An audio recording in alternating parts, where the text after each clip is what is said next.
Hi, guitar players. This video, we're going to talk about bar chords and the secret to doing a nice, clean bar chord. Okay, so there's some classic ways to use your hands so that the strings are played well and there's no buzzing or any of that stuff.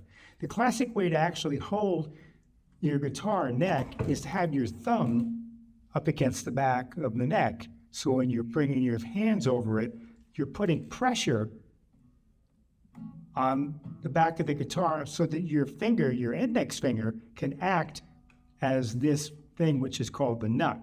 So when you're playing an open E chord, okay, that's not a bar chord, that's just a regular open E. And your finger can be up here a little bit if you want, but when you want to come down to form the first bar chord, which is the F, and your index finger acts as that nut, when you put your finger back here and you press up against it nice and firmly,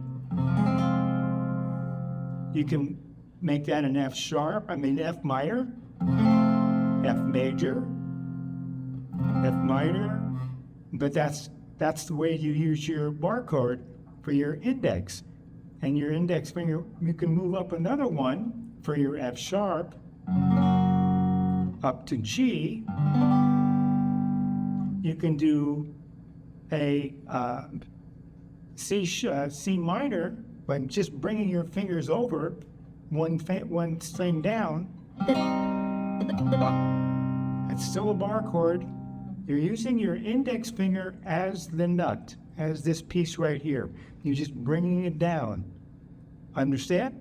So you should be practicing that by using your thumb as your leverage on the back of the neck. So when you want to do an F major, nice and cleanly, F sharp, G, G sharp, A, all the way up the fretboard, you're using that thumb back here as leverage for your index finger to act as that bar. And that's all there is to it. So practice that, get used to it. Now you may see a lot of guitar players, once they get into start playing, sometimes they'll hold their thumb up here, depending on what chord they're playing. Maybe you're making a D, but for bar chords, it's always better to have your thumb right in the middle of the back of the neck and use that as pressure for your index finger. Okay? Hope that helps. Give me a like, and if you're not a subscriber, subscribe for the next lesson. Have a great day. Bye now.